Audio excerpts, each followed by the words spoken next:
The Holy Gospel according to St. Luke, the 12th chapter. Glory to you, O Lord. Someone in the crowd said to Jesus, "Teacher, tell my brother to divide the family inheritance with me." But he said to him, "Friend, who set me to be a judge or arbiter over you?" And he said to them, "Take care. Be on your guard against all kinds of greed, for one's life does not consist of the abundance of possessions." Then he told them a parable. The land of a rich man produced abundantly. And he thought to himself, "What should I do? For I have no place to store my crops." Then he said, "I will do this.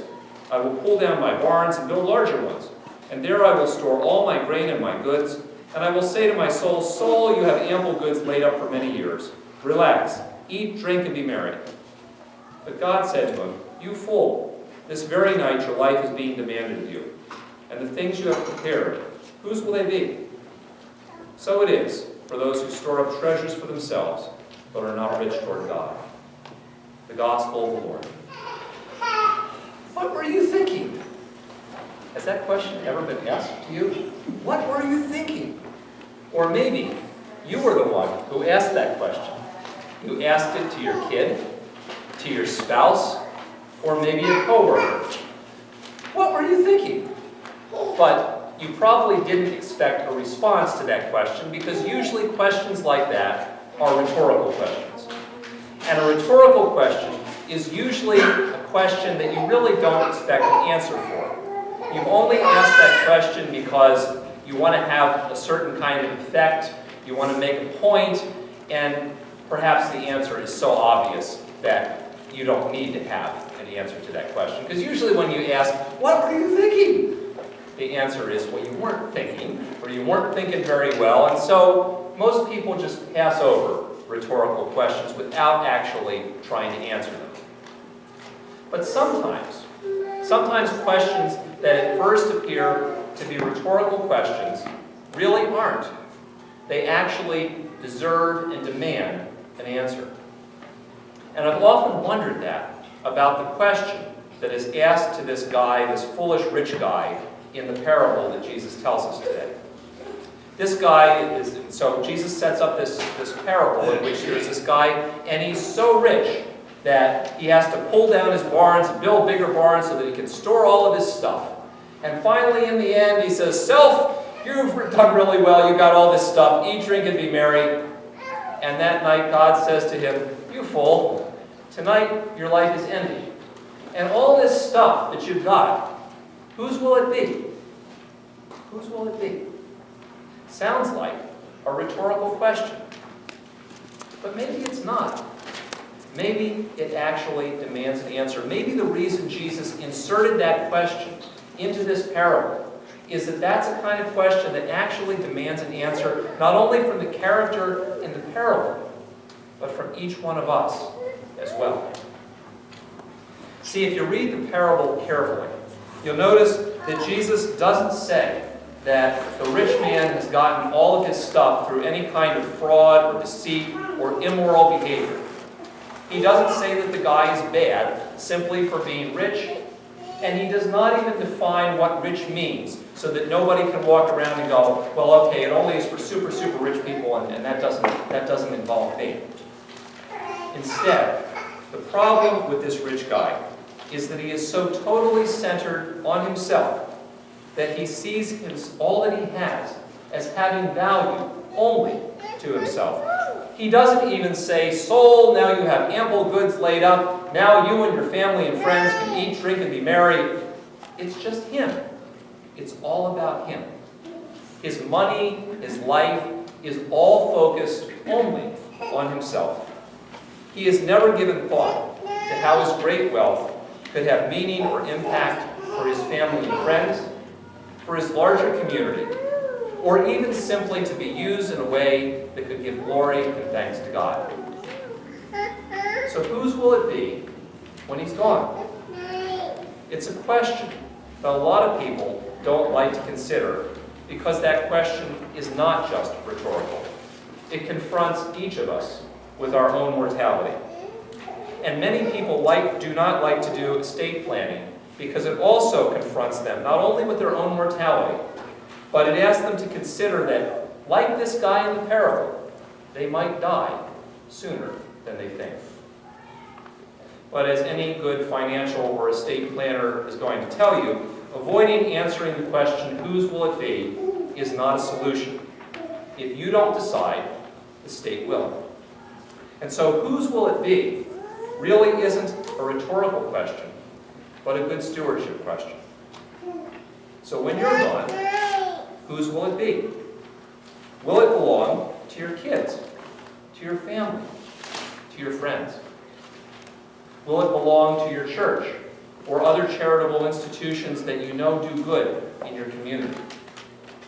Will it belong to institutions and organizations that have helped make you the person you are, like your college scholarship fund?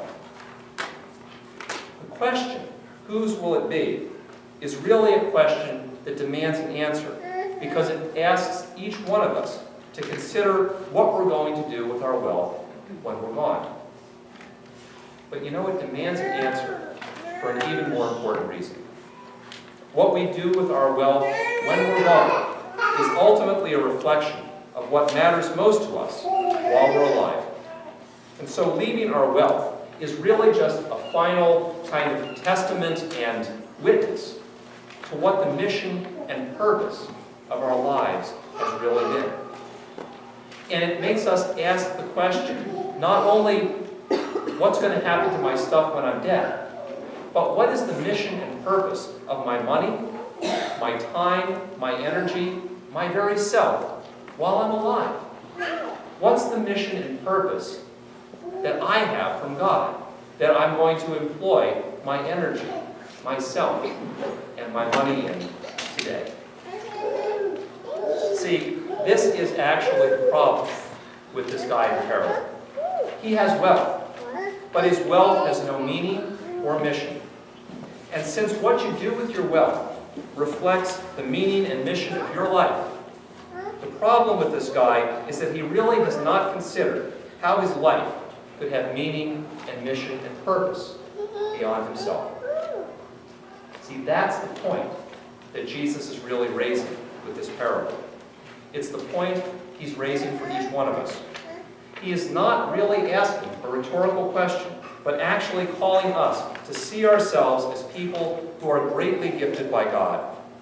He's asking us to take those good gifts and consider how, beyond our own needs, those gifts and talents and opportunities can give our lives meaning and purpose and value by how we spend them to care for those we love, for our families, for our friends, for our neighbors.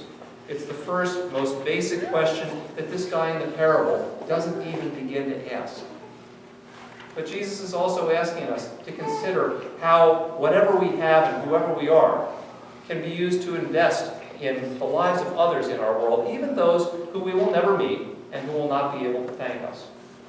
Even in such small ways as bringing in backpacks and making sure that kids in our community that we will never meet, who will never be able to come up to us and say, thank you for buying this stuff from school, but we know that our money, our time, our energy to go out and do that kind of stuff makes a difference in the lives of others. It invests meaning and purpose in our lives if we can invest in other people.